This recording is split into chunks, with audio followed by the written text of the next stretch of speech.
Welcome, ladies and gentlemen, to JWF Defiance. I am your host and hopefully your future JWF Tag Team Champion himself, Scotty Moore. Joined as always by the other half of those tag champions, Blakey T.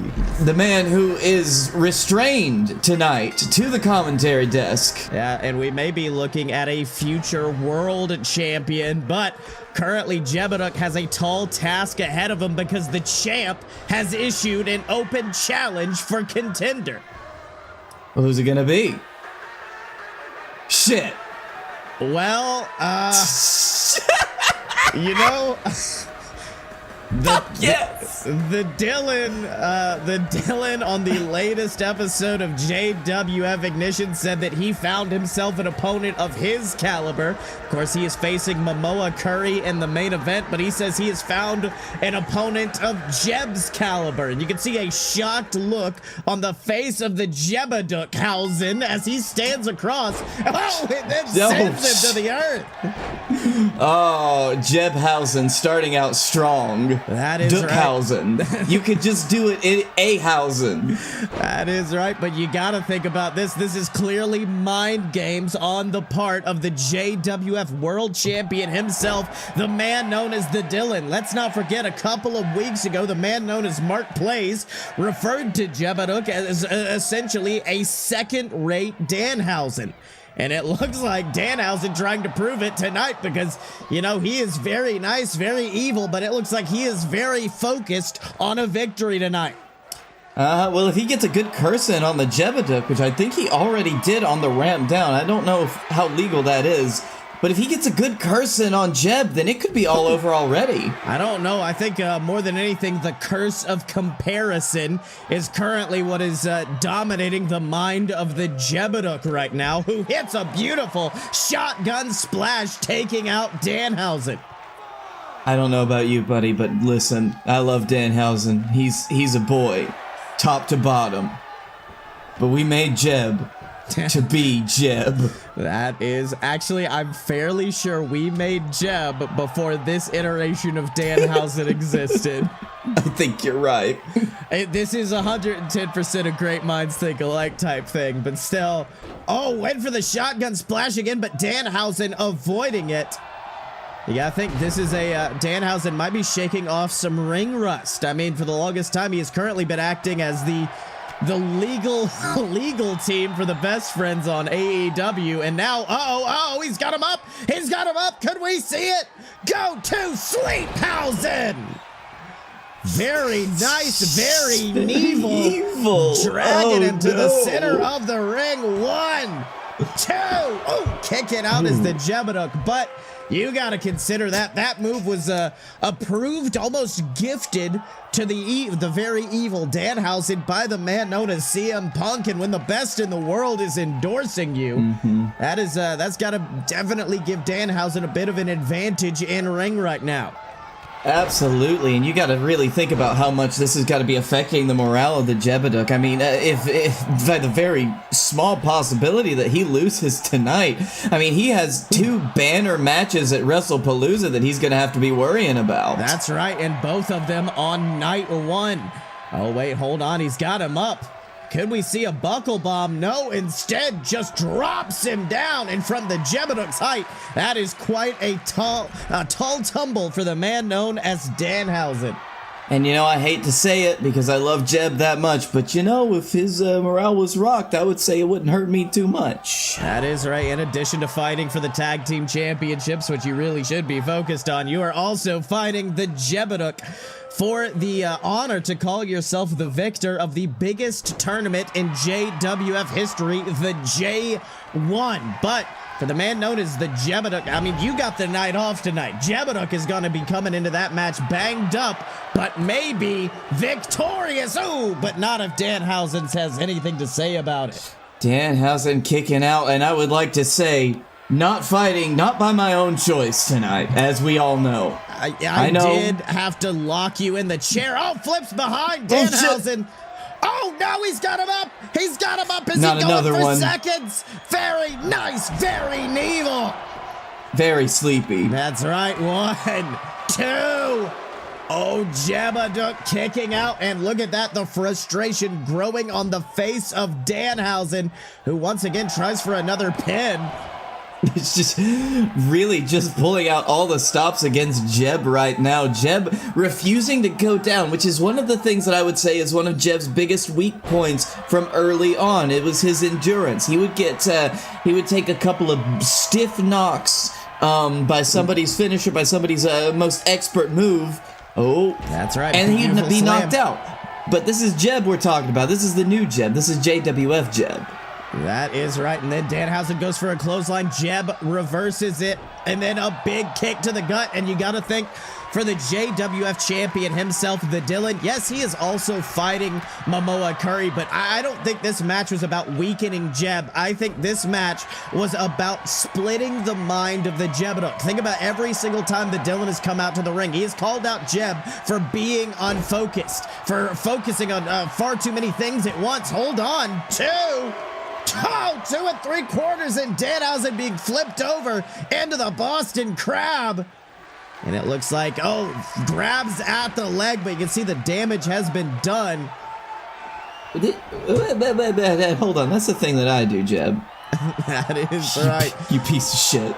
Well, I mean, you have made it a bit of an art, but we know every single world champion in this company has learned how to use that Trinity Bomb maneuver. Wait a minute. This is where the very evil part comes into play, and Jeb-A-Dook not having it. Just don't touch that Boston Crab. That's my special switch. That is right. And now, oh wait, I swear I thought he was setting up for the people's elbow, but instead is pulling back on the leg, the stump puller. Danhausen phasing through the very skull of the Jeb-A-Dook, the hat of the Jeb-A-Dook. Which is part of his skull, as we've learned. That is right, and you can see Jeb was going for something big in the corner. Danhausen, oh, beautiful knee trembler, takes him down, picks him back up, and now Jeb fighting back. You can see those anxieties starting to wash away, but unfortunately, I think the mind games have given Danhausen enough of an opening. And now he's got Jeb-A-Dook down. He was going for the evil elbow. 1. No. Kicking out once again. And that is the thing I will give Danhausen over Jeb-A-Dook. Danhausen has been trying for pins every single moment. He knows that those pinfalls can mean victory, and backflips mean cool moments. No, he's up again. Oh, shit. He's up again. 3 GTSs, and he's got the Dook one bleeding. 1, 2, 3. Oh, shit, Jeb. That is right, and it looks like the game plan of the Dylan to throw Jeb-A-Dook off has come to fruition, as that very nice, very evil individual known as Danhausen stands tall. And you got to think that is discouraging for Jeb ahead of what is supposed to be quite possibly the biggest weekend of his career. And you know what? I'll fight for Jeb's honor. Just let me out. I'll fight him right now. Jesus H. Wow, that's... The Jeb-A-Dook was bloodied, but now we are moving on to our next matchup of the evening, and it is going to be a tag team affair as Demon Inc. take on Crush Atlas, and, well, an opponent of his choosing, but I don't know who we can see aligning. I'm not honestly sure right now. I mean, Crush has a big... He's got a big list of opponents that he's defeated, and he's got a few people who have shown him respect, but I don't...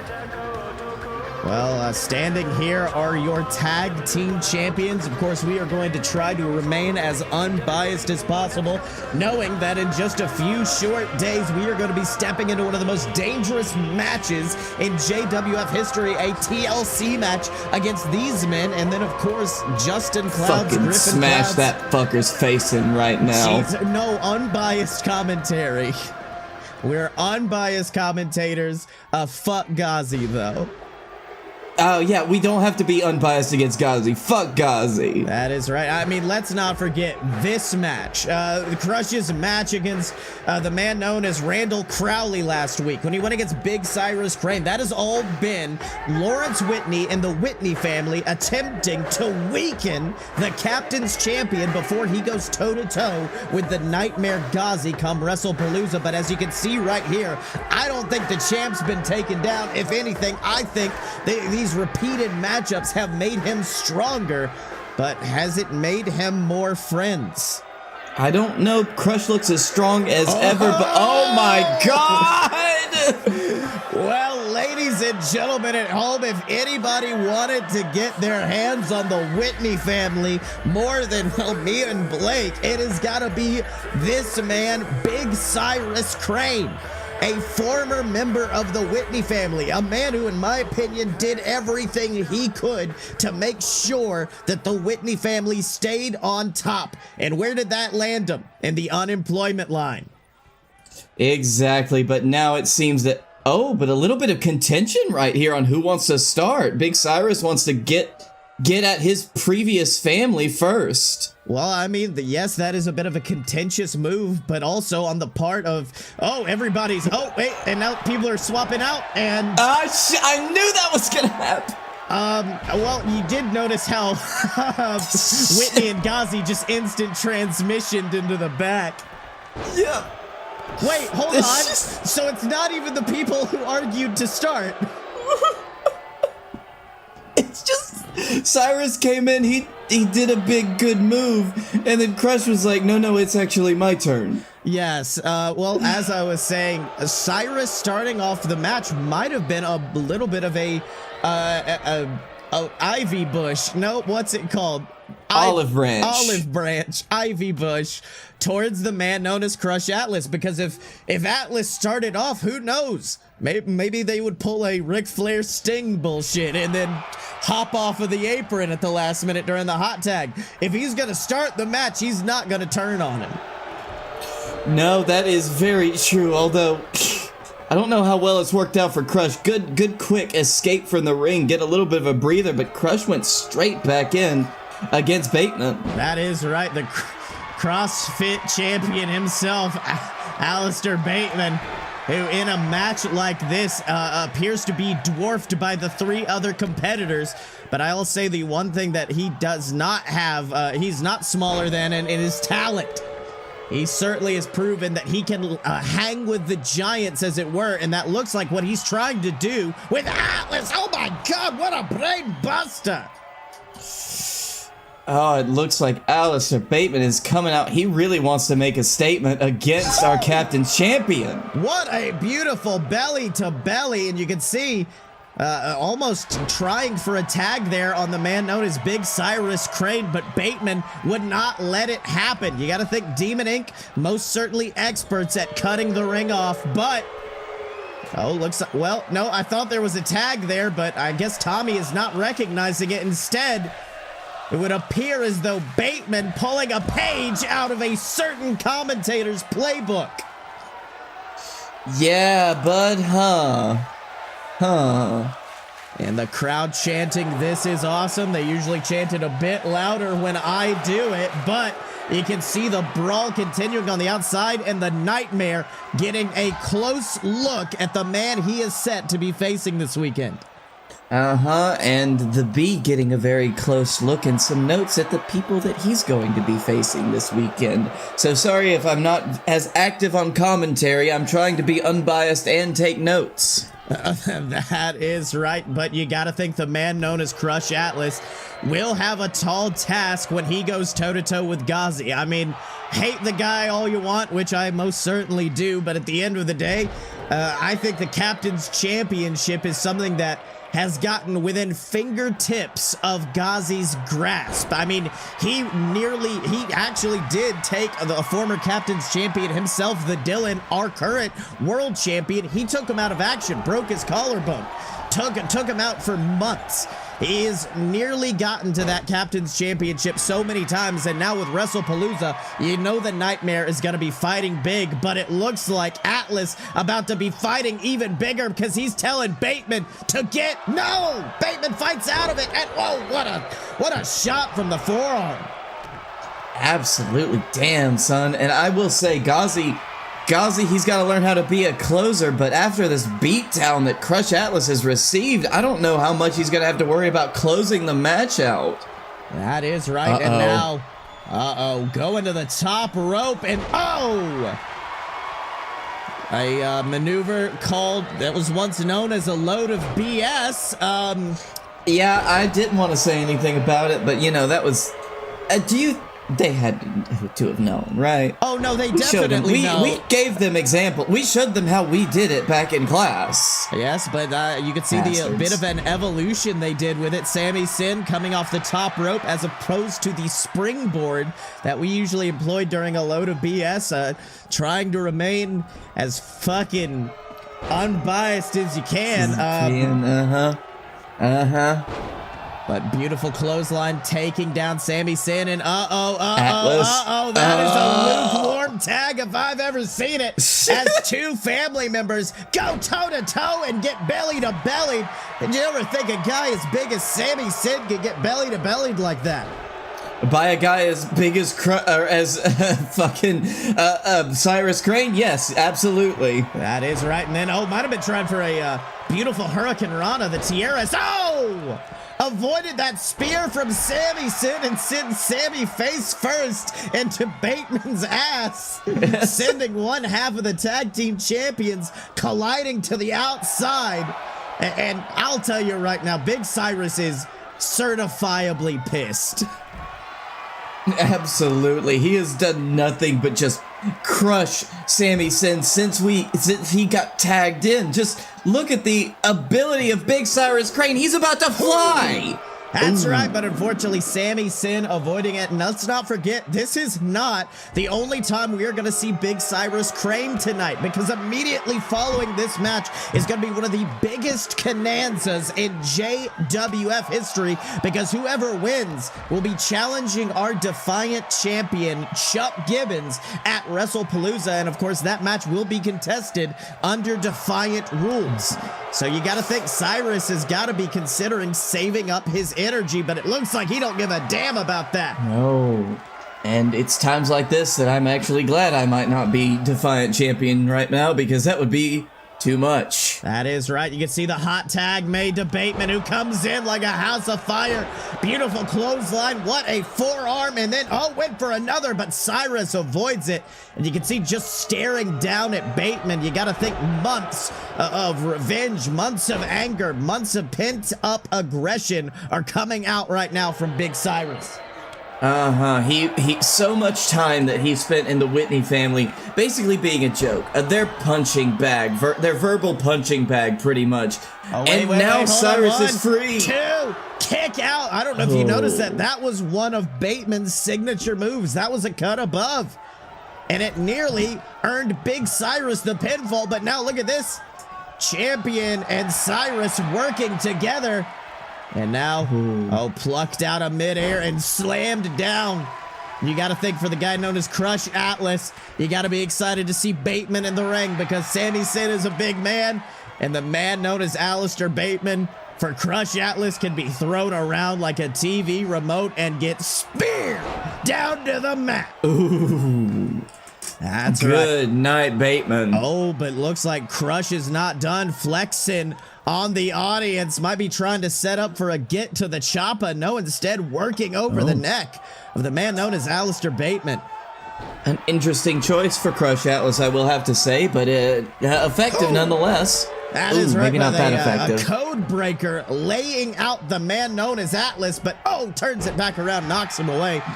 And you got to think, all 4 of these men were big stars in JXT, our developmental territory. And, most of the JXT talent have had a pretty good time adjusting to the main roster. But 3 men who have not been adjusting well are, of course, Big Fistin and the man known as Falcor the Stoppable, who is going to have one hell of a match this weekend at Wrestlepalooza. I'm looking forward to this because it's War Games, and if you have to bleep that out, just do it. No, it's okay. Right now, well, I production. believe Falcor pronounced it as Vor Games, V-A-R. So it's a Vor Games match. Where they are I don't like it because that has a very different connotation. I am aware the ring is going to just swallow them up and eat them whole. But of course, they are going to be facing the men known as AJ Steele, Bananas in Pajamas, former champions of this company, dominant performers.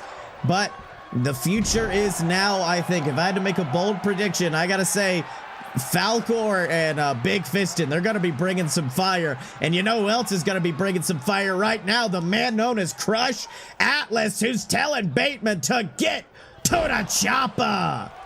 Goes for the pinfall one, but ooh, Sami Zayn right there to break it up. And that is unfortunately the speciality of the men known in the Whitney family, is breaking up. Jesus, Cyrus. He is just, I know you're supposed to get out of the ring pretty fast, but I don't think Cyrus cared. That is right. Managed to hold on, keep the move going. It's a little bit like when the timer runs out in Tony Hawk and you just gotta keep that combo meter running. Some sort of mystical spell from Big Cyrus just brought Crutch back to his feet, and now he is on fire. Meanwhile, Sami Zayn is nowhere to be found. I don't. Sami Zayn, he just got fucking put on the mat by Big Cyrus, and I don't know if he's gonna get back up. That is right. Oh, big kick to the spine from Atlas.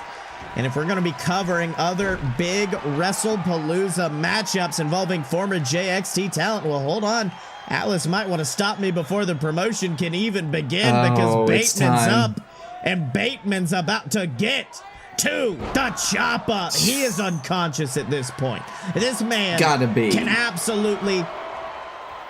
Well, we are gonna have us a bigger fight this weekend than I thought, because that man has eaten two of the biggest moves, the chopper from Crush Atlas, and he's still surviving. But look at this, Ghazi talking trash on the outside was distracting Atlas enough for Bateman to get back to his feet. But oh, the tag to Big Cyrus. It's Big. What the fuck? Dear, what? How did he do that? That was a Bateman bottom right there. Just took him down, but sweeping the leg is Big Cyrus. But as I was stating earlier, big matchups. You want to talk about a woman who I know deserves to be at Wrestlepalooza, our JWF Women's Champion herself, Phoenix Driver, who is going to take on the winner of the Women's Regal Rumble herself, Tiffany. But in my opinion, Blake, the story of that match isn't about Phoenix or Tiffany. It's about the women's cash in the bag holder, the woman known as... Don't fucking do it again, you pricks. It's like, yeah, you took away the springboard, but... Still. Now goes for the pin one. What the fuck? That was like Kenny Omega kicking out of the BTE trigger at one. That was Big Cyrus being like, no! You know what? I give Big Cyrus props for that, because it shows you just how shitty it is to steal other people's moves. And the springboard works. No, what the fuck? What they're doing it again? Fuck these guys. This is a public assassination of the man known as Big Cyrus Crane. But Crush Atlas isn't gonna let him fire the gun. Exactly. Impartiality be damn, that was a dick move. That is right. But as I was saying, the big story in the women's matches, of course, are cash in the bag holder herself, the woman known as Karen Bush, who is also ironically the aunt to Tiffany. And she has made it clear over the past few weeks that, oh great, Ghazi once again distracting Big Cyrus. That is the real story of the match, the real competitors on the outside. See, only thing that matters right now. That is right. Anyways, Karen's threatened to cash in on Tiffany, and she wants her, she's being a real bitch about the whole thing. Yeah, Karen's been kind of real sucky about it, but really, what else would we expect? Hold on. He's up. and he's down. Get to the chopper. That's 3. That is fucking Ghazi. Tommy. No, Tommy. Tommy. Ghazi distracting the referee. And yes, get out of here. Tommy sending him out. Tommy sending him out. Wait, no, send out Bateman. No, not. Oh, wait, no. you can only send out. They only sent out Ghazi. Only the #1 contender to the captain's title has been ejected. Lawrence Whitney is still at ringside, and I'll say that is a dangerous person to have there. Because he's just gonna pull the same shit, Tommy. You know this. Well, unfortunately, he may not have to, because our captain's champion is directly in the path of a man looking to serve him a cut above. Oh, boy. Falls into that pinfall. 1, 2. Oh, kicking out his Crush Atlas. And I'll be honest, at this point, Blake, the captain's champion is proving exactly what champion he is, and that's a fighting champion. Ahead of a big weekend like this, I would not put it past an individual to simply accept the pinfall. That way the punishment would end. But that is not the type of competitor the man known as Crush Atlas is. You can see his face, a crimson mask. He is getting beaten down by 2 tag team specialists and being pinned to the mat. 1, 2, still kicking out. Atlas refusing to go down. You're right, buddy. Crush didn't have to kick out of that pin. He didn't even have to fight this week if he didn't want to, but he wanted to, you know? Yeah, yeah. Well, he's only got 1 match this weekend, and it looks like he's gonna get it ready because he's got Sami Zayn in his sights. And the spear. Oh, not even worrying about getting to the chopper. 1, 2. Oh, 2 3/4. Sami Zayn kicking out. And, Blake, I'm looking at the Wrestlepalooza card again. What's this? What's the Shitty Terry thing? Shitty Terry Open Universal bullshit. Shitty Terry's doing an open challenge. I don't fucking know, man. But who's gonna fucking answer that? No one knows who Shitty Terry is. I don't know. Shitty Terry has claimed he's been all around the multiverse at this point. It could literally be anybody. Except it's gonna be literally nobody, because nobody knows who Shitty Terry is. He is. And fuck, I mean, who would know who Shitty Terry is? Spear! What the fuck? Spear! Spear! 2! Oh, kick out. That was Bateman interrupted it. Oh, no. Kick his little... Look at that. Lawrence Whitney distracting just long enough for Sami Zayn to take advantage, send the champ to the mat. Big shoulder tackle, but now Atlas feeling really fired up. You can see Big Cyrus Crane looking a little bit exhausted on the outside. The champion knows he has got to fight to survive. Crush Atlas at this point, he has gone through the ringer. He has taken so much punishment, and he still keeps dishing it out. Look at this man. That's right. In a couple days, he's still got to be defending his championship in his first Wrestlepalooza matchup. And now goes to... Oh, wait, hold on. Sami Zayn might have been trying to pick him up, get something finished, but instead, fighting out of it is Atlas, who hits a beautiful overhead shot. But no, Sami reverses, gets him up, power bomb.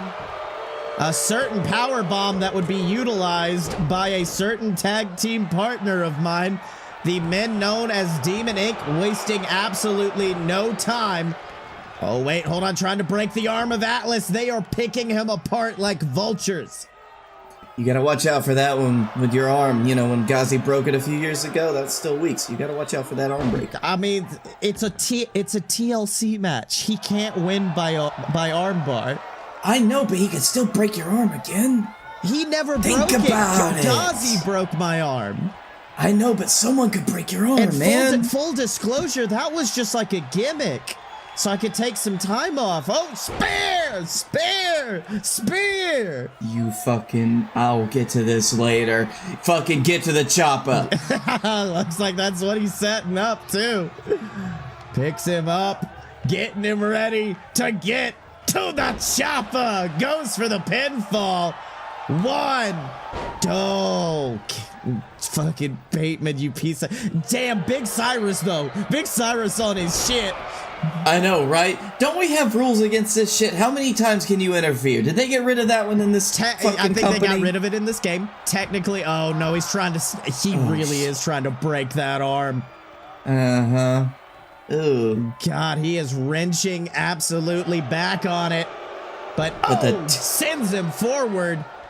Ooh, that could have strained the tendons, though. It looks like Crush Atlas. That's right, but you got to consider that is also the arm he utilizes when he gets someone to the chopper. That is going to weaken the ability to hold on to those headlocks. It's going to make it a lot easier to escape from his most deadly maneuver. At that point, it's just get to the... Yep. All right, big headbutt on the outside. I can't believe you didn't know that thing about Ghazi. All right. I fucking, you asshole. I had to find a way to disappear for a few while coming up with plans to invade the company. I was like, Ghazi, pretend to break my arm, and then when I come back, it'll be fine. I was the higher power. It's all good. Anyways, Atlas bringing Sami Zayn back into the ring in what is about to become a Broadway of a match, I believe. Fuck! Spear! Spear! Spear! Blake, I'm not going to be able to do commentary anymore because I have to call every spear with the exact same enthusiasm. I hate that happens for you. You know, when I left, I was honest at least when I said I just didn't want to come back. Yeah, just saying. Yeah, but I had to be able to. It's a whole heel thing. You wouldn't get it. Oh, wait a minute. Working over the arm once again. Atlas will not have arms at this point. At this point, Crush Atlas does not have arms anymore. Crush Atlas might also have arms of steel at this point. That is right. Looking to be the unbreakable Crush Atlas. Fuck, that's a good nickname. Yeah. Oh, and look at that. Just feeding the boy the turnbuckle. Oh. And he's bleeding. That's got to be payback for earlier in the matchup, but now looks like he is trying to put an end to it. Picking him up and sending him straight to the chopper. Goes for the pinfall. Oh, Big Cyrus right there. Oh, Big Cyrus! Big Cyrus! No! So, Cyrus! Come on, dude. This is the thing you gotta worry about, like with a new tag team partner. Oh, actually, although if he's able of doing, capable of doing that, it doesn't matter. Big Cyrus may have just set him up and secured the bag because one more time goes for the pin. 1, 2, 3. And that's how you do it. That is a moment that this that I will say, if it bleeds, you can kill it. And that is what we intend to do at Wrestlepalooza, facing off against those men for those tag team championships. But for Crush Atlas, I fear the damage may have already been done. That is quite possible, and I also fear about what Crush and Cyrus might think they're capable of, seeing as what they could do in a tag team. That is right. I've tried to look up if anyone important had the nickname Unbreakable, and it's just Michael Elgin, so yeah, no one important. Yeah, cheering to the sky. Big Cyrus Unbreakable Crush Atlas. That is right, and also a free man, an escaped man, and a man ready to fight. The man known as Big Cyrus Crane, who's still in the ring because it's time for a Konanza. God, everybody just popped into existence on that one, huh? It was quite a bit, and you can see some big contenders in this matchup. Former JWF champion Guy Fieri. Oh, Fenrir the Wolfman. Former JXT champion Mark Plays. Big Cyrus himself, who... I'm just gonna say it, Big Cyrus is not acting at all like he just went through a literal 20-minute matchup, but Mark Place fighting back against him. And I feel like just because this has a 10-minute time limit, it's a good way to pace yourself in a Konanza, if there is such a thing as pacing yourself in a Konanza. That is right, and you got to remember, whoever wins this matchup is going to be facing Chuck Gibbons, our Defiant champion, at Wrestlepalooza. And for one man, you got to think that will be an interesting prospect. The man known as Sam Adams, who just takes out Guy Fieri with a sobriety test. But we, of course, know Sam Adams to be one half of the Wild-Eyed Southern Boys alongside Chuck Gibbons. Yeah, that's true. I mean, at what point will the alliance break? That is right. You can see, oh, wait a minute. Bacula was getting set up for the Mega Drive, but it almost looked like Mega Ran's knees gave out on him. Oh, but that was a low blow. That was definitely a low blow. Yeah, but there's nothing you can do about it. It's a Konanza. That's right, but oh well, Bacula can do that. As unfortunately, Big Cyrus Crane eats a kill steal from the man known as Mark Plays, who looking to serve up seconds. Yes, nails it, but Big Cyrus still in the matchup. How the hell's that kid hanging on? I don't know. I mean, at this point, do we call Big Cyrus a kid anymore? I mean, he's been a veteran for a long time at this point. That is right. One of the first ever JXT developmental. Oh, whoa! What a splash! Oh, Big Cyrus is just one of the boys. That is right. Big Cyrus, a true boy who, delivers a beautiful drop kick. And now we've reached the point of the Konanza where it is all about endurance. The beginning of the match, always very explosive, always very much about trying to knock someone out ASAP. Now we're reaching the point where endurance comes into play. And oh my God! Cyrus just pouncing that boy across the ring. Oh, see, that's the thing about Cyrus's strength. Well, hold on. The wolf falling prey to the man known as Randall Crowley.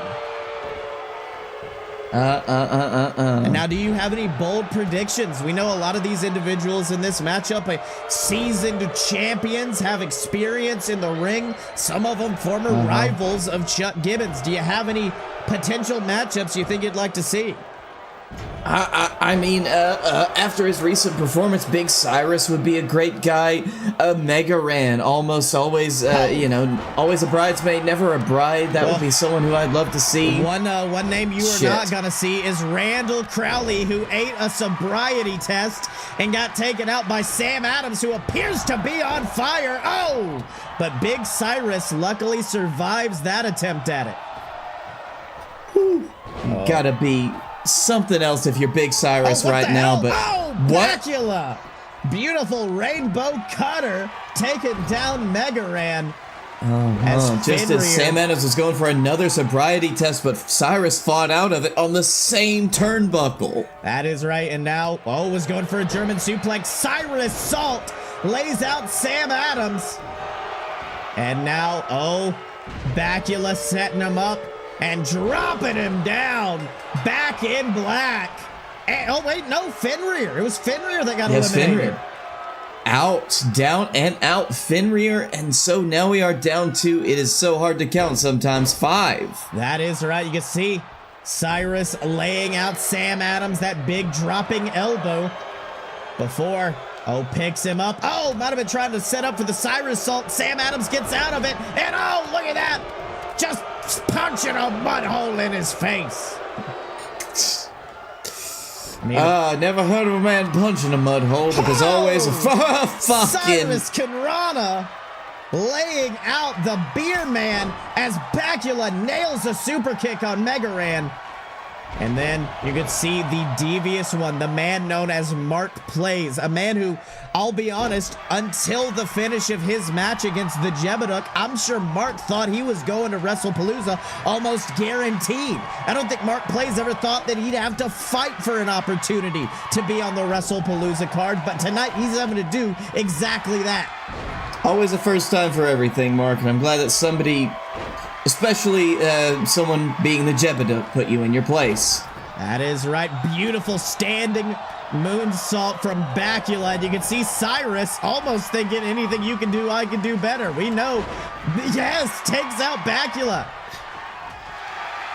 So we still have 5 in at the 4-minute mark. Kill steal. Levels out Bacula, and then a beautiful heel across the ring. Levels Sam Adams. And yes, 5 at the 4-minute mark. This could be a multiple win Konanza situation. That is right, but wait a minute. Mega Ran getting tossed in the ropes. Oh, was going for a... Oh, wait, hold up. Moonsault. There's a kick. He did a... There's just mass. There's a dude meaty mass. soup. There's a dude soup, but no, wait, hold on. I was going to say Bacula taking out Mark Plays, but no, Mark turns it around, slams him down. Sam? Uh-oh. Sam Adams? Sam? What? Sam Adams with the strength. Sam Adams with the strength. That is the most giant swing I have ever seen. How did this happen? The crowd chanting, "This is awesome," and I gotta say, they are absolutely correct. Oh my goodness, Sam Adams. And Bacula, Bacula's in position. He's caught and dropped. Kill steal, but it's still not enough to take him down. You gotta really admire the amount of punishment that Bacula has taken at this point compared to who he's in the ring with. I think Mega Ran has just not had anyone to fight with. I think this match, like all of these men, deserve to be commended. These men are fighting with the intensity of someone who oh my God, Mark Plays! Oh, shit. Reversing his perennial rival Mega Ran's Mega Drive into one of his own. But as I was saying, these men are all certainly fighting like a Wrestlepalooza opportunity is on the line. The only option now is, I mean, if they last it out, they absolutely can. And then we'd have a 6-man match at Wrestlepalooza, but I'm sure none of them want to have to fight any of each other ever again. At this point, God, just look at how horrible all of this must be. Kill steal and a standing moonsault from Bacula. Mega Ran's in position. 450 splash. No way. DDTs. Chaos is reigning in the ring, and you got to think for the Defiant champion himself, Chuck Gibbons. He is standing in the back, and he is seeing a ring full of sharks ready to come after him at Wrestlepalooza. I just can't. I can't believe how much fight there is for these competitors just at an opportunity at Wrestlepalooza. This is how important Wrestlepalooza is to everyone. This is what they're willing to go through. 10 minutes of torture that we created for the entertainment of everyone in the stands tonight. Hold on. Slam down. Sam Adams got dropped by Big Cyrus, who now, look at that, soaking in the adoration of the crowd. But unfortunately, look right behind him. Mark Plays instead going for something else as Bacula drops Mega Ran with the pile driver, and that is what finally has taken out the true gamer, the nerdcore legend. And then a spine buster taking out Sam Adams. They're dropping like flies in the following seconds. Then there were 3. After we spent over half this match with only 5 competitors, we are seeing it come down to the wire. Will this take Big Cyrus out? And that's what they are trying to do. Look at this. Mark Plays. No, Bacula. Bacula stopping Mark Plays from taking out Big Cyrus and deals him with the DDT. And we have a draw. We have a draw. Although that is all 3 of them into the match. Even though Mark Plays was down, he was not out. That is right. That is a fatal 4-way now. Mark Plays, Bacula, Big Cyrus, and Chuck Gibbons with the Defiant Championship on the line. And you got to think, for a guy like Bacula, a guy who, and I hate to say it, kind of played second banana in a tag team, he had to have had a lot of sympathy for Big Cyrus, a guy who just got out of that situation. So I think Bacula may have just saved the bacon, the proverbial bacon of Big Cyrus at the end of that. Exactly, and not only that, Bacula, he stood the test of time. Oh, Lord, look, it's the Hammer Man. That is... there's Tibbs. Yep, there is Tibbs right there.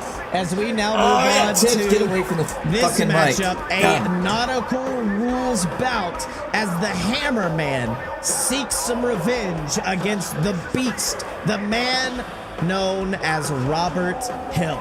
And you got to think this all started a couple of weeks ago when Chuck Tibbs framed the Hammerman for the assault of his father, Captain Tibbs. And of course, we know Chuck and Captain Tibbs, they're going to be sorting things out at Wrestlepalooza. But for right now, the Hammerman is wanting some redemption. He is wanting some retribution. I mean, hell, let's not throw Hammer Boot! Hammer Boot! Hammer Boot! Oh, but fucking Robert hell. Hill fighting back. Robert Hill fighting back, but Hammerman immediately right there working over the legs. The Hammerman is not ceasing. No, the Hammerman is... I mean, he went straight for Robert Hill's face at this point. He wanted to take the King of the Hill down a notch or two immediately. That is right. And I mean, let's not forget also, because of that framing, because of what Chuck Tibbs did to the Hammerman, that's what led to the Hammerman not being on the Wrestlepalooza card. Although, ironically enough, it's also what led to Robert Hill not being on the Wrestlepalooza card, but I don't know if the King of the Hill cares too much about the pageantry of the show of shows. I think all he cares about is violence, and that's exactly what the masked man is bringing to him. Exactly. That seems to be what Chuck Tibbs has offered him, and he's given him in spades, but that can only go so far. Robert Hill, I mean, he's not as driven to win anymore, honestly, if all he wants to do is hurt people. That is right, and you can see Hammerman hitting that trademark Rising Sun suplex of his former tag partner, the man known as Fomo-san. And now, I thought that might have had a little bit of an advantage, but unfortunately, Robert Hill is still coming after him. I mean, let's not forget 1 year ago, Robert Hill was at Wrestlepalooza winning the JWF championship in less than 30 seconds.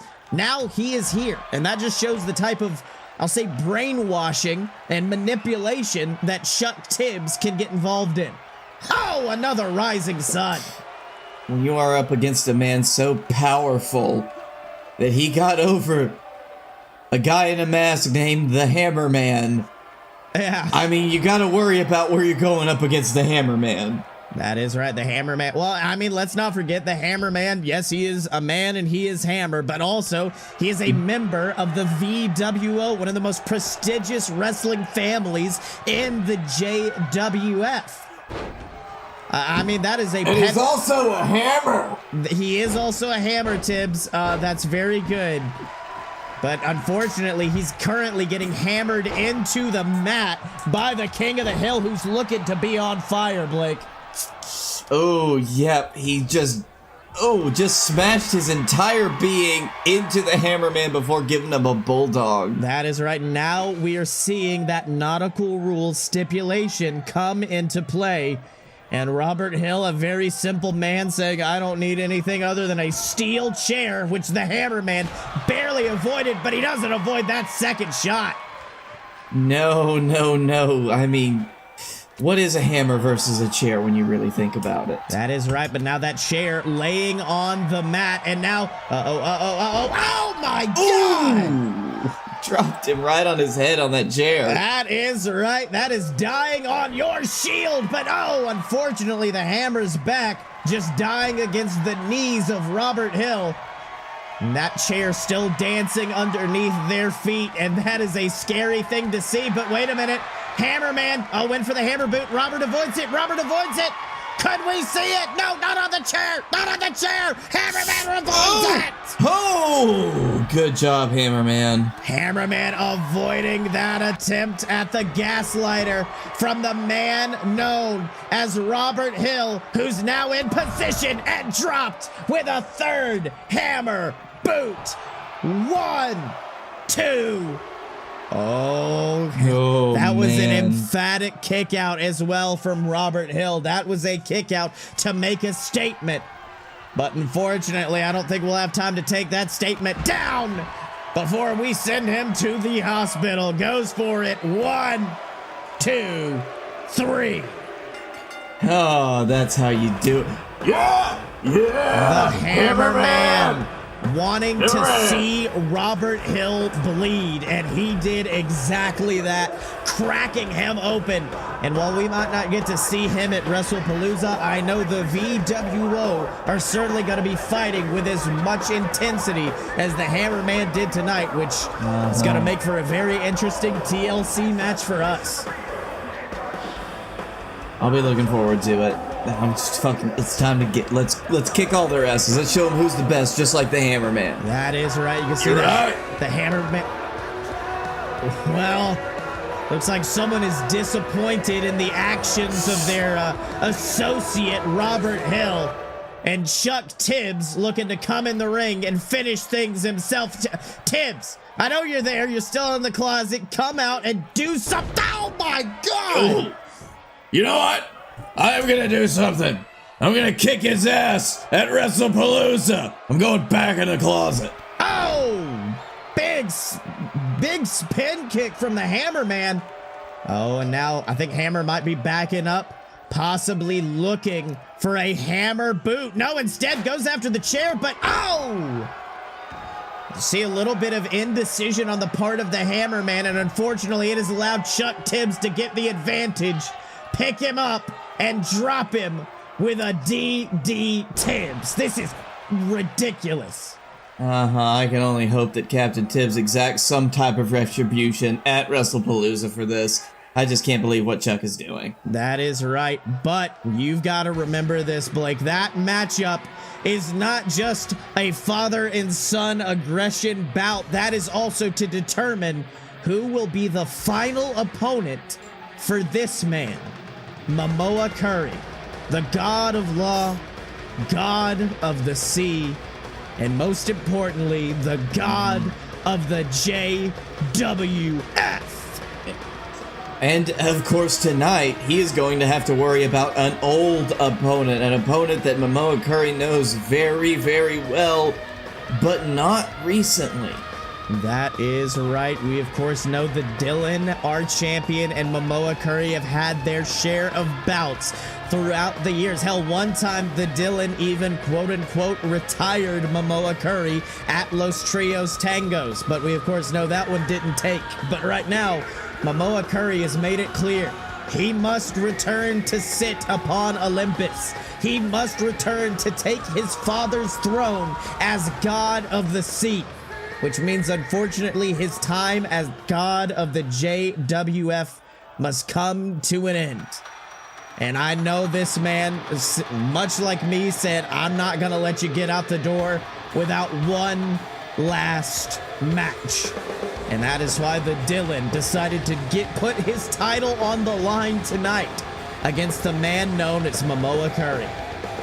That is why I am glad that Mamoa Curry decided that along his stint, along his route to retirement, he decided that he was going to fight all of the Fight Boys. He really did, didn't he? Yeah, he did. He fought, of course, the Regal Rumble. I'd argue one of the greatest matches of my career earlier this year, going toe-to-toe with the god of the JWF. But also, let's not forget, Blake, we want to talk about the past. We want to celebrate Mamoa Curry, but we also need to celebrate the present and celebrate this man, the JWF champion himself, the Dylan, a man who, when Mamoa Curry fought him in the past, was more about, I would say, cheating to get to the win. A man who was willing to punch you in the dick if need be to earn a victory. But today, as you can see, the Dylan, a lot more technically minded as the technical spectacle quickly goes to work on the god of the JWF. Yes, and you gotta know that Mamoa Curry has been watching the Dylan's transformation, but you gotta wonder, it's having been so long since they squared off, if he's going to be able to get past those old tendencies he developed in fighting Dylan. That is right. You can see, wait a minute. Oh, rushed in, and Dylan with a big drop toe hold, taking down Mamoa before, goes for the suplex. Mamoa fights out of it. Oh, and slams him down to the mat. the god of the JWF, looking to make an emphatic statement ahead of his final match in just a few short days at Wrestlepalooza. And also, let's not forget, we're technically watching a Wrestlepalooza main event right now. Of course, the Dylan Jeb-A-Dook main eventing night 1, and Mamoa Curry, and whichever Tibbs comes out on top, main eventing night 2. We are also seeing a throwback to at the time when the Dylan first defeated Mamoa Curry. I always think about that bout. I mean, I think about how far Dylan has come since then, how much Mamoa Curry has even accomplished in his last few years here in the JWF. That is right. I mean, the main event, the first ever JWF pay-per-view. Oh, wait, hold on. Goes for a pinfall. 1. Kicking out. The main event of the first ever JWF pay-per-view. Next pay-per-view, it was the Dylan and Mamoa Curry with the JWF Championship on the line. Now we sit here 5 years later and a whole lot has changed, but one thing has remained the same, and it's that these two men are at the top of their game. But Mamoa quickly grabs the ropes and escapes after that D-trigger. But it goes to show just how many things Dylan has in the pocket. Sign of the cross, will that save you against a god, Dylan? Looks like not. Mamoa evading and nails him with the Mamoan punch. That is not a fun one to take on the jaw, but it does not even secure a 2 count for the god of the JWF. Oh, but no, not at all. You could tell, this might spear. Spear. Goes for the pinfall. Right before Wrestlepalooza. 1, 2. Oh, Dylan barely kicking out at 2. Right before Wrestlepalooza, but these guys are giving it their all again. That is right. I mean, we already discussed that Dylan said Mamoa Curry was the only person in this company he considered to be on his level. And now I think that if he can manage to get that victory tonight, the Dylan will remain... I mean, the man's nearly undefeated in this company. Only one defeat has ever came to the Dylan, and I will say it was me, but it was me fighting on behalf of my JXT family. And interestingly enough, the move that finished the Dylan in that match, the move that got his shoulders to the mat, was in fact the Duke whirl of the Jeb-A-Dook. So you know Jeb is going to be focusing on that move come Saturday night. But right now, little shout out to his fight boy brethren Blake Tanner, hitting that beautiful maneuver and then swapping it over into the Boston Crab. Honestly, something that you might have to do against Mamoa Curry. That is the thing about the Trinity Bomb, is if you flip it around just a slight amount, it can become even more of a killer. What? Well, Dylan. I guess Dylan's saying, I'll take a victory by any means possible. I mean, think about what I was saying earlier tonight with a man known as Crush Atlas. Sometimes you just gotta end the match because you got a bigger one ahead of you. And for the Dylan, he is very well aware of what a competitor the man known as the Jeb-A-Dook is. And with a wrestling mind like the Dylan, he found the fastest way to keep Mamoa out of the ring. And you know what? That is all the Dylan is about. He's about finding the newest and best challenge. And honestly, now that Mamoa Curry is on his way out, that may not be what the Dylan has set his sights on. He saw that he could best Mamoa Curry just like he has been in the past, and that was enough for the Dylan. That's right. Now, if you notice this, Mamoa came down hard against those steel steps, made contact with his knee, with his ankle. One of the legs of Mamoa Curry is not faring well. And we know both of the Tibbs family members he could be facing, they're known to use that captain's hook, that heel hook that works on the leg. So, you know they've got a bullseye on that when Mamoa Curry comes to face him. But before we get to that, we've got to see that man, the Dylan, face off against the Jeb-A-Dook for the JWF World Heavyweight Championship. We're going to see a triple threat TLC match. Myself, Blake, and me are going to be taking on the VWO and Demon Inc. for the Tag Team Championships. Shitty Terry's going to be doing a thing, I guess. We don't know what that is. I'm sorry. And most exciting for me, Ball Games. A massive, horrifying structure will be erected and only one team will come out on top. Will it be JXT? Will it be JWF? Find out this weekend at Wrestlepalooza on the Fight Boys YouTube channel. But thank you once again, ladies and gentlemen, for joining us for this very special Friday night edition of JWF Defiance. Good night. Good luck. See you at Wrestlepalooza. And until next time, he's been the B, I've been the S, we've been the BS, and this is Defiance.